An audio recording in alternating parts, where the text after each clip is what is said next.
It's Friday, yeah. It's Saturday, Sunday, ooh. It's Friday. Happy morning. Good morning. Not happy morning, good morning. Welcome to the breakfast show. Show? Show. When do we know when to stop the show? Because it's a bit much, We might just carry on the show. Okay. Shall we, what's the thing? The elephant in the room. Why is the elephant in the room? This. You do November? Even though I am doing, this is the start of November. I thought I'd start early. Do you know what I mean? By the end of November, I look like Borat. You look! But I did get called, What did you get called? Pepe from EastEnders. Remember him, Pepe? Let me know what the score is, yeah? Who told you that? Well, one of the boys at work said I look like Pepe from EastEnders. I think there's another elephant in the room. There's a lot of elephants in the room today. What elephant in the room? Your hair. Oh, my hair! Yeah, we've entered short-haired girl era. I don't know who we think we are at the moment, honestly. I'm growing a beard. She's short. She's cut her hair. Who do I look like? Anyone? Lord Farquaad. This is true, though, because if I... Bring up the Lord Farquaad picture. Bring it up. If I don't style it and it goes straight, like this, but straight, I look like Lord Farquaad. Yeah. Searching for... The Muffin Man? The Muffin Man! The Muffin Man! The Muffin Man! This international break has dragged on longer, well, what feels like longer than any other. It does feel longer, doesn't it, this week? It's been so long. Do you not think? Yeah, it's been 2 England games, but it's been awful. It's been I think awful. It's like a long week. Really long. So, really glad that the Premier League is obviously back. And have we watched Beckham? We watched Beckham, yeah, we all watched everyone sort of... Everyone's been watching Beckham, haven't they? That was brilliant. I loved What it. a fantastic series. It was good, wasn't it? Unreal. A polo mint she's never had before, and she only found out about it from Victoria Beckham. How's that one work out? Well, yeah. But I lived in France, didn't I? Yeah, but surely they have polos in France, didn't they? No? It's like you don't have Cadbury's chocolate in France. What? A Milka? No. What'd you have then? Curly Whirlies? No, because that's Cadbury's. What'd you have then? No. Don't tell me Lion Bars. Yeah. Lion Bars? Lion Bars, Crunch chocolate. Oh, We have a lot of Lindt. That's fucking horrible. We have Milka. That's what I just said to you, Milka. You went no. I thought you meant like a Milky Way dairy milk bar. Milka bar, the cow that's purple. Sometimes there's a bit of a language barrier, I think. That is because I am not English, I am Français. You've learnt French this week? Yeah. Go on. Bonjour. Yes. Oui. Excusez-moi. That was really good. That was really good. Which means excuse me. And brie. No, I mean, we did eat a lot of brie. Because Harry is always baffled that me and my housemate Ellie, who's also French, have cheese every night after dinner. Like, we just think that's not a normal person. Do you know what I mean? I'm like, let's have a sticky toffee pudding, a bit of custard. Do you know what I mean? Jam roly-poly. And then these two are munching on a baguette and a lump of brie. Like, what's happening? I think that should be like more common in the UK. Cheese is lovely. I do love a cheese board. I'm not going to say I don't love a cheese board. Is the dog knocking at the door? Should I let the dog in? If you want, yeah. I think the dog's knocking at the door. Sorry, bear with us. He's just got up. He's a bit not sitting on grouchy. near my arse again. It's all right. Oh, sorry, the dog wanted just to say hello. Although he doesn't want to sit behind us today, so anyway. Where was I? Yes, cheese boards. So you learn au revoir. Au revoir. Really good. That means bye. I think they're getting the nail the accent down to a T. Yeah, I think you're getting there. Yeah. You've been making great progress. Aside that, this is how bored we've actually been for these past 2 weeks. We've been eating cheese, learning French, and watching the Beckhams. And growing beards and cutting hair. It's been a drastic 2 weeks. Yeah, it feels like another lockdown.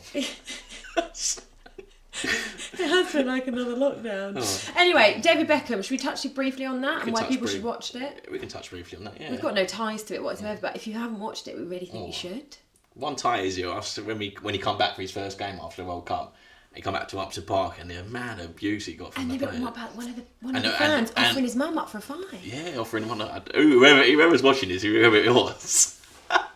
That's naughty, that is naughty. They did that but what about Stevie Lomas going at Bosh? Stevie Lomas going straight into him and taking him out. And everyone going on the bus. Do you know what that reminded me of? The last game of Boleyn when the Man United coach was pulling in and he got smashed up. That reminded me of back then. It's weird that it was Man United as well, wasn't it? That was But no, I can't believe how much he got booed, really. I mean, he was getting booed 9 months later. He got booed for a whole season every time he came on the pitch. It made a good point, though, that it wasn't really his fault. At the end of the day, it was partly his fault. Yeah, but they missed the penalties. But they took it all the way to pens. The game still went to penalties. And yet he was hated. Yeah. My only consolation for it happening, and I know it should never have happened, and I know we should never have examples in this for things to change, but Bukayo Saka never had to face that abuse. Neither did any of the other penalty boys that missed in the 2020 final. Yeah. Because of what happened to Beckham, we've made sure that doesn't happen again. Yeah. I mean, Piers Morgan literally put on the front page of his newspaper a darts board with Beckham's face in the middle of it and said, hang this up in your front room and throw darts What about the dummy that someone done outside the pub? on a noose. Yeah, on a noose. I mean, it's just the abuse that players have faced in the past has just been ridiculous. And my only consolation is that, okay, right, we boo Jordan Henderson when he comes on, but that's the worst it's going to get. And I think that's... No, it's nothing for the abuse Beckham got through that. But also, what's mad is that we were so small. I don't think we realised the impact that he had on football because, I mean, that transfer that he did to Spain... I've never ever seen anything like it. No, it was like a president, wasn't it? They said it was like a president of the US coming into Madrid, and he got a police escort. It was like following these everywhere, weren't they? Going to school with him in the mornings, doing a school run. It was just... I mean, I've never seen anything like it. One thing I can say for sure, though, is I think he's got ADHD because he wants to move. He moved around as much as I want to move around. You know, when I'm like, when I sit still for 2 seconds. And he's got OCD as well, and all the D's put together. And he's got OCD like me as well. We both tidy our wardrobes very similarly. I know. When the geezer had a cup of tea, he put a cup of tea down. He went, ah!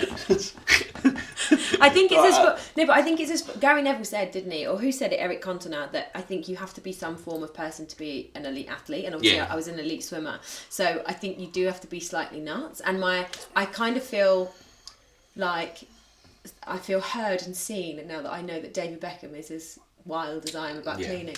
But you wouldn't think that he goes to bed before every night and cleans his candles, would you? No, and his wardrobe is immaculate, isn't he? He sets up his outfits for the week on a separate hanger, didn't he? I might start doing that. I think that's quite a good idea. I did that at school, though. What, did you? Yeah, but what, school uniform? No, we didn't in France. We don't have school uniform. Oh, of course, that makes no sense to English people. Of course, sorry, I did that at school in France because we obviously didn't have school uniforms and had to wear different clothes. Oh, the other dog wants to come and wait there. That fucking doggy daycare, isn't it? Poor dog, honestly. The poor dog. Oh, you love him. He loves you. He's quite happy there, look. You know. Sit behind him, Bruce. He's involved in the chat. Bruce, what's your prediction? I scared him. Villa away on Sunday, any prediction? No, nothing. No, okay. Go behind Harry. We spoke to Max, didn't we, from Villa on Tour earlier on in the week, which was great. We're driving down there Sunday morning. Are we? Yeah, we morning? Are. Sunday morning. We've got to get up early? Yeah. 4:30 kick-off? Yeah, we want to get down there early. How long is it going to take us to get there? 2.5, I think. Oh, really? Is that it? Ain't too bad, is it? We're going out. What's your prediction? What are you thinking? Well, we had this conversation with Max, didn't it? And you said, Ollie Watkins is definitely going to score. Well, he always scores against us in Ollie Watkins. It's like Callum Wilson, sorry, but you're doubting our defence. You are doubting the boys. I feel like a 2-0's coming on. I don't know. I just feel like we're due a clean sheet. We are. In Areola we trust. We had one against Sheffield United, didn't we? I think that's the only one we've kept this season against Sheffield United. We have scored in every game this season, so I am confident of us scoring. We've got James Ward-Prowse on them corners. But they score a lot of goals as well, Villa, don't they? They seem to be a bit shaky at the back, like us, but they're forward. They sort of they do play well. So I can see it being maybe a 2-1 win, West Ham, hopefully, a 2-2. But we always do well up there. We're there. We haven't lost to them, I think, once in 10 games or something. So we can definitely come away with a point, hopefully. Listen, I'll take a draw all day long. You've got to take any draw away from home, haven't you, in the Premier League? We said that to Max, didn't we? And to keep the unbeaten run going as well. What we also chatted about... Well, let me start that one again. What we also spoke to Max about was the famous Claret and Blue. The famous Claret and Blue. But there could only be one founder of the Claret and Blue shirt. Yeah, and we obviously asked Max. We tested his knowledge. Of 6 teams around the world who play in the famous Claret and Blue. And we asked him to put in order, and he done quite well, to be fair. He done better than I thought he'd be. Don't reveal it quick. Let's play VT. Right, let's play it. Come on, let's see how we go. All right, Glasses gang, how are we? Love it. Matt, thanks for coming on, mate. From Villa on Tour. Sunday. I think we're playing Saturday. Listen, we've got to get used to these Sunday kickoffs now, but we're both in Europe. I know, yeah, it's not great. It's the only game on Sunday as well. There's loads of games Yeah, it's on weird. Saturday. I thought that and as they've put it well. at half four. Half Yeah. four is a horrible kickoff time. Oh, it is, especially on a Sunday as well. When you got... But Villa away is always a good away day, don't we? We really enjoy it. I love Villa away. Love Villa away. It's my favourite ground. It's so historical. Just everything about it. It's what I just want West Ham to have, if you know what I mean. It's got the claret and blue seats. It's got the history behind it. The outside of it is just, it's beautiful. I love the steps. I love all the architecture. It's everything I want West Ham to be. Very. I never went to the Boleyn Ground, unfortunately. So I've been going home and away. Like as soon as Villa got relegated in 2017, that's when I first started going home and away. So I never went to Upton Park, which I'm gutted about because I've only heard like amazing things and like just looking at it, you can imagine it's like a class traditional stadium, and then going to what you're going to now, it's like it's not quite the same, is it? No, I've been there a fair few times and it's not great. It's not, yeah. In the upper and the lower at West Ham, because obviously with Villa in the upper tier you don't get served alcohol, and this is in the away end. Yeah, in the away end for Villa, so you get no alcohol. It's a different entrance, isn't it? What are the other rules that you get? It's a smaller concourse, I think it is. I think you got a short straw basically if you've got upper tier ticket. Lower tier, much better. Is it the same at West Ham? Obviously we've never been in our away end, so we don't even know. I've only been in the lower tier at West Ham, so I can't comment. I mean, it's very. I mean, the stadium's huge, but it's very tight in there. It doesn't feel like a football stadium. Obviously, there's about 4 layers of security. I've never been in the upper tier at West Ham. I always get a ticket in the lower because I've seen pictures from the view at the top. It ain't great. But yeah, the Doug Ellis stand, which the West Ham away fans will be in on Sunday, it's not great, especially the lower tier. I mean, that stand needs knocking down. I mean, it won't happen because there's no space behind it. But yeah, it won't be great for West Ham fans if you're in the upper tier on Sunday. Lucky, I think we're in the lower tier. Luckily, we're in the lower tier. So good decision. Fair play. Sorry, Matt. I'm going to give you 6 teams who wear the famous claret and blue. Okay. All around the world. And I want you to name from 6th to 1st who wore it first and who wore it most recent times. Okay. Burnley, Trabzonspor, I think it's out of Turkey. I think that's how you pronounce it. Yeah. Colorado Rapids, Scunthorpe United, you guys Aston Villa, and obviously us West Ham United. So, latest, I'm going to guess, is Colorado Rapids. Which is correct. Yeah, that's correct. Okay, wicked. I think then I'm going to go for Trabzonspor, or however you say it, the Turkish one. That is correct. Yeah, that is correct. It is correct. Okay, cool. Yeah. After officially formed in 1967, the club adopted claret and blue in honour of Aston Villa's heritage. So we've now got the 4 English teams then? Yeah. Correct. I'm going to keep Villa and Burnley. And then, this could be completely wrong. I'll go Scunthorpe next. So they did have a spell where they moved away from claret and blue and they wore white and blue kit for 9 years. Then they actually went back to claret and blue. Okay. They formed in 1910, the year Aston Villa were champions, and that's where they got their idea of a claret and blue kit from. People love it, don't they? I know. Footsteps. So you've got 3 correct right so far. 3 to go. Okay, that's good. Come on, Max, you've got this. So you got Burnley, Villa, West Ham, and Burnley. Villa. I'm going to go West Ham next. That's incorrect. It was Burnley. Really? Yeah. Oh, was it? I always think. Oh, okay. And to be fair, they was in the same year as Scunthorpe, 1910. Oh, okay.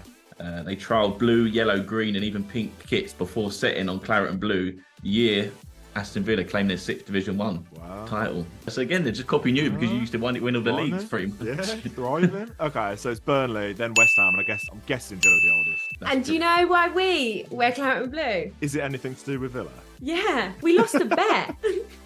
One of our players lost a bet. Yep. And took home, I think he was called Dove. William Dove, yeah. William Dove. Lost a bet in a race and had to wear your shirt, took it back to the dressing room, and the boys were like, mate, this is class. And from that day onwards, we wore claret and blue. Yeah. I love that. Because I know Villa weren't claret and blue from the start. I think our first ever kit was black. I think we were black and white, and then we went to red for a bit. So what year did they go claret and blue? 1897 Villa. Really? That's how long you've been wearing claret and blue? With a real claret and blue? I love it. Claret and blue, I know. So after all that success you had all them years ago, you've basically made all the teams wear claret and blue. That's nice. No, I love that. But there are loads of other teams that wear claret and blue as well, because we was looking at it, wasn't it? Weymouth. Yeah, Galway United. Yeah. Loads of teams in Ireland. And it's a really popular strip in Ireland. Lots of teams in Ireland wear it. It's different. No one wants a red kit or a blue kit. It's different, isn't it? I love being unique. We like it. We like claret. You look nice in that shirt, don't you? You can mix it around a bit, can't exactly. What are your score predictions for Max for this weekend? Oh, I mean, our record against West Ham is pretty horrible. I think in recent times, it's a bit of a bogey team for us. But I think we've won 10 on the bounce at Villa Park in the Premier League, which is unbelievable. It's a bit of a fortress at the moment. So with that, I'm going to go 2-1 Villa. Hopefully, we can get over the line tight again. Game, yeah. It will be a tight game. It will be. Yeah, a tight game. it always is against you guys. I think we beat you 4-1 a couple of years ago, didn't we? At Villa Park, we that was one of Dean Smith's last games. Yeah, that really wasn't great. Really poor that sort of season, but we always seem to do well at Villa Park. I don't know why. I think you've beat us like once in the last 10 or something. Yeah, I don't think we've beaten you lot since we've been promoted. So I think back 2015 now. So yeah, we always seem to do well with you guys. But you guys have had a great start to the season. Fantastic start to the season. So have we, to be fair. Obviously, both in Europe this season as well. How's that sort of going for you guys, being in Europe for the first time? It's fun. We've had a couple of games so far. The first game out in Warsaw, which I loved. Did you go? I've never been. Yeah. Oh, so I'll go to every single game. We've got Alkmaar, which I know you guys were at last year. Yeah. We've got them next week, so I'm looking forward to that trip as well. We lost our first game in Warsaw, so that wasn't great. Just about won our second game. So I want to win the group as well, because if you come second, you have to play another round as well. Yeah, up in that. So, but no, it's really good. And then in the league, we're absolutely flying as well. It doesn't really feel like we've got up to like our top gear so far, because we got battered on the opening day 5-1 at St James's, and then we lost at Anfield pretty badly as well, 3-0. Could have been more. But I think forgetting that, we've been absolutely brilliant. Like I said, at Villa Park, it's been amazing. Fifth in the league in the October international break. Like, can't complain with that. No complaints, in you. When you've got Ollie Watkins banging goals for fun, you can't complain, can you? If you've got a striker who's banging goals, you're always going to do well, aren't you? Yeah, I think he struggled on. He struggled early on in the season. People were getting on his back, but Ollie Watkins is so streaky. As soon as he gets one, he'll just go on a run. Like, he got one against Chelsea, hat-trick against Brighton, scored for England. He's a confidence player, isn't he? Absolutely, yeah. You can really tell that with Ollie Watkins, but he's an unbelievable player. I wouldn't swap him for anyone. I love him. I love him so much. He's a great player. Yeah, it's surreal. You're saying you were at Alkmaar next week, and we had there, and obviously in the semi-final last year in the Conference League, and we went out there, and it was just surreal walking down the Amsterdam red light district singing Bubbles everywhere. Every street corner of that district. Yeah, everyone was just chanting Bubbles, and the flags all over the bridges and everything. Like, the whole place just was turned into claret and blue for the and you want to soak it in, because you don't know how long you guys are going to be in Europe for. So that's what we sort of done the first year. So I'm buzzing for it. Just like, I mean, I started following Villa in the Championship, and like, we were taking 5,000 to Blackburn, and I was like, oh, this is great. Taking 5,000 to Wigan, oh, this is amazing. And then just going up, and then where we are now, like, the turnaround's been amazing. I saw a stat earlier that 7 years ago today, we won our first away game for the first time in 14 months away at Reading in the Championship. So it's been a mad turnaround for Villa. Like, how far we've come in the last few years is pretty impressive. I feel both of us and you guys are both on the same path now. We're sort of going in the right direction. We buy good players. We sort of sell when we know when to sell. Obviously, you guys sold Jack Grealish. We sold Declan Rice. We both spent the money well. What players from West Ham do you admire, and what players are you sort of not looking to see and wary of Sunday? Yeah, I'm a bit worried about Jared Bowen. I'm a big fan of him. Obviously, he's flying recently, just signed a new contract as well, especially playing on that right-hand side, going up against Luca Dean. I mean, I like Luca Dean going forward as a left-back, but he does have a tendency to sort of switch off. At home, he's okay. Away from home, I do worry about him a little bit, but that could be something that I'm looking at. Again, Mikel Antonio, I say on every time I talk to a West Ham fan, like, he worries me as well. Just because we're missing Tyrone Mings as well. I think if we had Mings, he'd absolutely, like, it's someone he'd relish playing against. Like, when Mings went against Haaland last season, he pretty much dealt with him. Obviously, there's only so much you can do with someone like that. But yeah, I think I'd worry a little bit. I think depending on what we do, I think against Wolves in our previous game, Ezri Konsa played at right back, Matty Cash played further forward. So I'd predict Matty Cash would come back, and then Konsa and Pau Torres would be at the back trying to deal with Antonio. So people like to talk about Pau Torres and how he's probably not the strongest player in the world. He's not the quickest player in the world, but he's great at passing. That's not great when you're trying to defend against someone like Antonio. So yeah, he worried me a little bit. But yeah, Bowen and Antonio going forward, because I don't worry about Villa scoring goals. I think we've scored plenty of goals this season, even without Jacob Ramsey and Leon Bailey's been sitting out a few games as well with injury. So yeah, I don't worry about Villa scoring goals. It's just, can we keep it tight at the back? Yeah, of course. Yeah, I think it's going to be a tight game. It is going to be a tight game. What's your predictions for Sunday? I think we'll win. Only because we went to Villa Park. Was it a draw last year at Villa Park? Was it 1-1? No, we won 1-0. No, we lost. It was when Gerrard was in charge. Fornell scored the winner. It was and that was a really good day out. I'm going to say 2-0 West Ham. 2-0. Villa always score. No chance. They always score. No chance. Ollie Watkins always seems to score against us as well. He's like a Callum Wilson in our books. I think we're on a bit of a row. I think we'll be all right. I'm going to go for a 2-1 win. I think you guys will score. I think it's like you said. I think it's going to be a tight game, but I'm confident. I think we're both playing well. But I think it's one of them games where it's either going to go either way. I can see it being 1-1 for quite a while, and sort of next goal sort of wins it, I think. Would you guys take a point? Absolutely. Oh yeah, I think we'd take a point at this stage. Yeah, I think the same as Newcastle last week when we played them. Respect the point 100%. They're a good team. They're in good form, and I think any point you've got to sort of take in the Premier League, especially away from home. Yeah, Villa Park's our place to come. Like I said, winning 10 games in a row is like mental. At home, it's absolutely great. So I think I can see a draw. To be fair, I can see a draw as well. I think it's going to be tight. But then again, we said that against Brighton, and we battered them 6-1. So that was a shock result, wasn't it? Well, let's hope they don't do the same. And we're not going all the way to Birmingham for 4 p.m. on a Sunday to get backed. To get battered like that, definitely not. But you're there Sunday match, didn't we? So hopefully we get to catch up with you before the game, and we'll have a beer and stuff, and we'll see you up there, mate.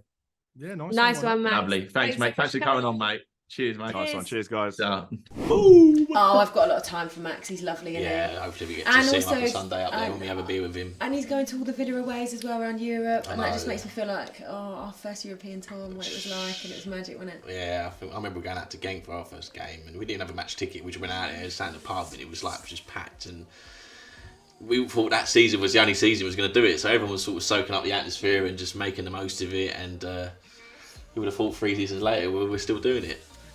We've got to keep going, haven't we? We're off to Athens next week. I know. Oh my God, yeah, we're off to Athens, of course. We've obviously got Villa on Sunday, and then we fly out to Athens Tuesday, Tuesday, we're going to see the Acropolis, which is just nuts.